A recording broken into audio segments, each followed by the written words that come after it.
नमस्कार विद्यार्थी मित्रांनो, तुम्हा सर्वांचं मिस्टर प्रोफेसर या यूट्यूब चॅनलवर मी स्वागत करतो. तर बघा,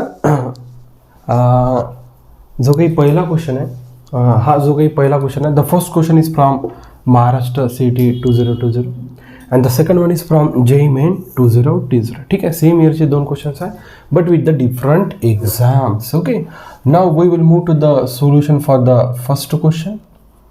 ओके, बघा, क्वेश्चन व्यवस्थितरित्या वाचावं लागणार, जो काही दिलेल्या गोष्टी आहे त्या घ्यावं लागणार आणि इझिली क्वेश्चन सॉल्व्ह होणार. ठीक आहे, two bodies rotate with kinetic energy E1 and E2. Okay, where K and E is nothing but the kinetic energy of that body. Rotating with the energies E1 and E2. Moment of inertia Mi is nothing but Mi represents the moment of inertia about their axis of rotation is I1 and I2.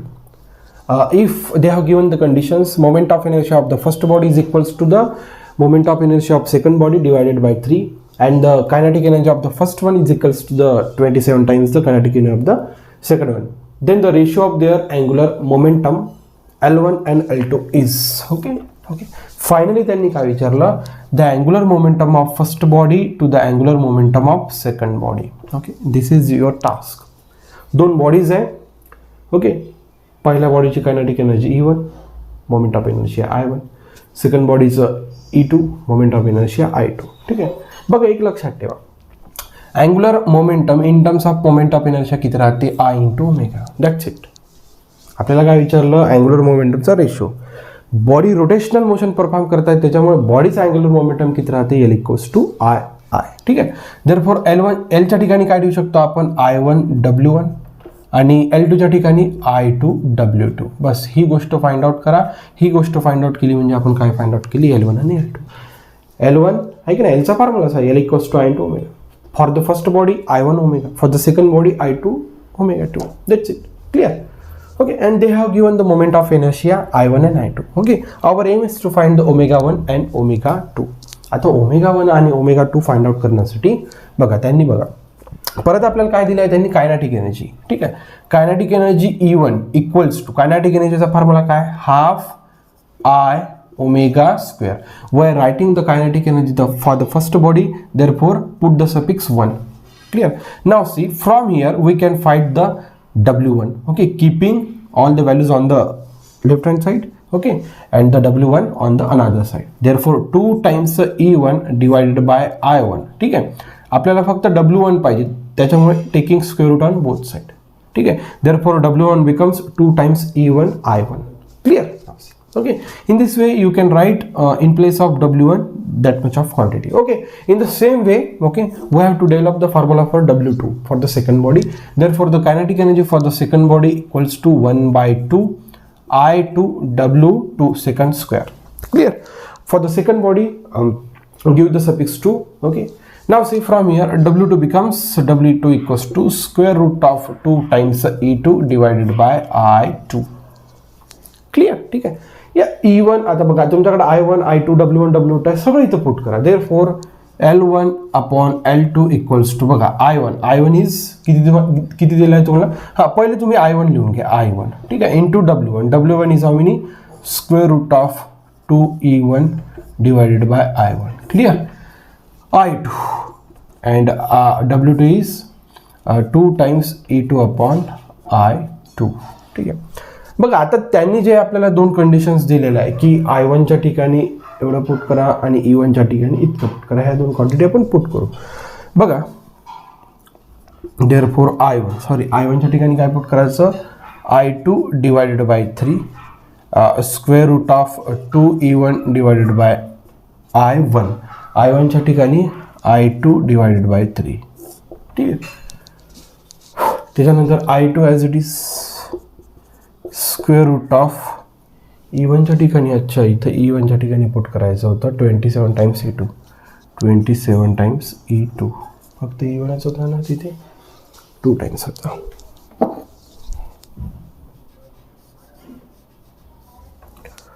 बघा, मी I1 आणि I1च्या ठिकाणी value टाकली, फक्त E1च्या ठिकाणी value टाकायची ही वाली. 2 times E1च्या ठिकाणी किती आहे, 27 टाइम्स E2. ठीक आहे, इथे काय शिल्लक राहिला, as it is 2E2 divided by I2. आता बघा फक्त याला रिअरेंज करायचं. बघा I2 okay divided by okay हा 3 खाली आला इंटू I2 लिहिलं, ठीक आहे. आणि हे परत पूर्ण एकदाच याच्यात घेऊन घ्या. 2 into 27 times E2 divided by I2 into 3 therefore 2 times E2 into I2. हे लक्षात ओके. therefore बघा I2 get cancel, what remains 1/3. आधी इथे बघा हा I2 E2 2 गेट कॅन्सल, 27 गुणिले 3 म्हणजे किती 81. स्क्वेअर रूट ऑफ 81 किती 9 डिवायडेड बाय 3. मग किती भाग जातो 3. 3 त्रिक 9 म्हणजे 3:1. 3:1. therefore the option second one will be the correct for the first numerical. इथं लक्षात बघा एकदम इझी आहे. थोडी इथं तुम्हाला अल्जेब्रा थोडासा धोका देऊ शकतो. बघा कसा धोका आहे त्याचा. They are asking to find the angular momentum ratio of the first to the second body. Okay, you should know the angular momentum formula. Therefore, L equals to I omega. Okay, so our requirement what becomes to find the value of omega 1 and omega 2. I1 I2 तर आपल्याला दिलासा काही problem नाही. omega 1 omega 2 okay within the use of okay kinetic energy formula you are able to find the omega 1. Now see omega 1 omega 2 find out केलं. मग या सगळ्या value याच्यात पुटअप केलं. मग पुट केल्यानंतर I1 आणि E1च्या ठिकाणी I1 ची ही व्हॅल्यू टाकायची, E1 ची ती व्हॅल्यू टाकायची. हे लक्षात. मग पुट केल्यानंतर फक्त एक अल्जेब्रा आहे, हे तुम्हाला थोडंसं सॉल्व्ह करावं लागतं. याच्यात चूक होण्याची शक्यता राहते. त्याच्या लक्षात हे काळजीपूर्वक सॉल्व्ह करा, खूप काही मोठी गोष्ट नाही आहे. ठीक आहे. This is the solution for the first numerical and numerical from the Maharashtra CET 2020. म्हणजे भले हा क्वेश्चन जर महाराष्ट्र CET 2020चा राहिला तरी या क्वेश्चनची quality okay the impact of the question is near about JEE main म्हणा किंवा नीट या एक्झामसारखा तो इम्पॅक्ट तिथं पाडू शकतो, कारण की कॅल्क्युलेशनमध्ये गडबड होण्याचे चान्सेस आहे. आणि दोन गोष्टी विचारला, एक तर तुम्हाला अँग्युलर मोमेंटमचा फॉर्म्युला माहिती पाहिजे, कायनेटिक एनर्जीचा फॉर्म्युला माहिती पाहिजे. ओके, दोन फॉर्म्युले त्यांनी या क्वेश्चनमध्ये विचारले. Okay, now we will move to the second numerical solution. बघा आता okay the second one is from JEE main 2020 okay within the same year. Okay तुम्ही बघू शकता हाही क्वेश्चन म्हणतो JEE main 2020 ला आलेला. हा क्वेश्चन याही क्वेश्चनपेक्षा इझी आहे थोडा. बघा, the radius of gyration of uniform rod of a length L about an axis passing through a point L/4 away from the center of the rod and perpendicular to it. एकदम simple आहे. बघा, they are asking to find the radius of gyration of a rod. Okay, या रॉडची length किती आहे L. ठीक आहे. Okay, हा रॉडचा झाला सेंटर. ओके, या सेंटरवरती समजा रॉड फिरत आहे आणि या रॉडला जो काही मी ॲक्सेस काढला तो परपेंडिक्युलर. ठीक आहे. They are asking to find the radius of gyration. Definition of radius of gyration is nothing but बघा sorry but general definition of moment of inertia, mass and perpendicular distance square. This perpendicular distance is nothing but radius of gyration. Okay, so if you are trying to find the radius of gyration you should know the moment of inertia. Okay, हा जो काही राड आहे ज्याचा length L आहे, ज्याचा मास M आहे, मासचा काही प्रॉब्लेम नाही. Okay, we are asking to find the moment of inertia. Okay, आणि बघा ज्या ठिकाणी त्यांनी रेडियस ऑफ गायरेशन विचारलं त्याच ठिकाणी फाइंड आउट करायचं मोमेंट ऑफ इनर्शिया. ओके, बघा त्यांनी आपल्याला रेडियस ऑफ गायरेशन कुठं फाइंड आउट करायला सांगितलं, L/4 डिस्टन्सवर. कुठून बेटा, सेंटर ऑफ द रॉड पासून. सेंटर ऑफ द रॉड पासून समजा इथपर्यंत हा जो काही डिस्टन्स आहे किती आहे बेटा, L/4. या इथं ओके, या इथं आपल्याला they are asking to find the radius of gyration या पॉईंटवर, नॉट हियर. ओके ओके, हे तर मी घेतलं आहे सेंटरपासनं L/4 डिस्टन्सवर radius of gyration find out करायला सांगितलं. मग ज्या डिस्टन्सवर radius of gyration find out करायला सांगितलं त्या डिस्टन्सवर आपल्याला काय फाइंड आउट करावं लागते, moment of inertia at a distance L/4. मास तर चेंज नाही होणार ना, तुम्ही कुठे ॲक्सेस घेतला मास चेंज होते का नाही, काय चेंज होते, moment of inertia. Okay, by using the parallel axis theorem we can easily find out the moment of inertia here. Okay, by using parallel axis theorem. बघा पुन्हा एक त्यांनी एक गोष्ट इथे म्हटली, हा जो काही ॲक्सिस आहे okay, the axis is perpendicular to it. म्हणजे जो काही रॉड आहे या रॉडला तो ॲक्सिस असा परपेंडिक्युलर आहे. Clear. Therefore, I naught equals to IC plus MH square. Okay, I naught is the moment of inertia where you have to find. Okay, and IC is the moment of inertia. Okay, about center. Okay, rod साठी center ला किती राहते ml square by 12. Okay, m is nothing but mass, h is nothing but perpendicular distance in between the two axes, that is nothing but the L by 4, but the distance square, therefore L square divided by 16.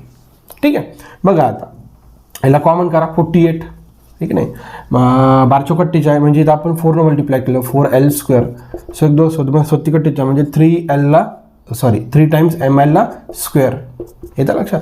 Therefore 7 times ML square divided by 48. This is the moment of inertia. Okay, we have to keep this moment of inertia in this formula to get radius of gyration. Therefore 7 times ML square divided by 48, clear, into m, therefore mm get cancelled, therefore k equals to 7 upon 48, L square बाहेर निघला तर काय झाला L, therefore square root of 7 upon 48 into L. Therefore the second option is matching with our solution whatever we have find it.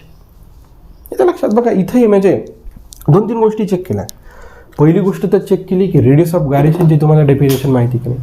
मग radius of gyration माहीत आहे, radius of gyration माहीत आहे म्हणजे तुम्हाला काय फाइंड आउट करावं लागतं, मोमेंट ऑफ इनर्शिया. मग रेडियस ऑफ गायरेशन ज्या अंतरावर विचारलं, ओके, ज्या डिस्टन्सवर विचारलं तिथंच moment of inertia find out करायचं. मग ही एक अडचण क्रिएट झाली. Okay, you should know the concept of parallel axis theorem. Bye using the parallel axis theorem, okay, at L by 4, moment of inertia at L by 4 from the center, away from the center, the distance they have given, the distance away from the center, it means that from here to here. Okay, we have to measure, we have to go from the center on the onwards on the right hand side, or you can go on the left hand side as well, no problem, because the rod is given which is in an identical shape. Okay, there is no problem. त्याच्यामुळे moment of inertia L by 4 डिस्टन्सवर काढून ही moment of इनर्शियाची इथे value ठेवायला. क्वेश्चनची level बघा, म्हणजे the quality and the impact. Okay, जो काही impact पडला तो क्वेश्चनचं आहे त्याच्यात क्वालिटी दिसून येते तुम्हाला, याच्या लक्षात. जर तुम्हाला हा उपक्रम आवडत चालला सर तर लाईक शेअर सबस्क्राईब करायला विसरू नका. So thank you for watching. See in the next video.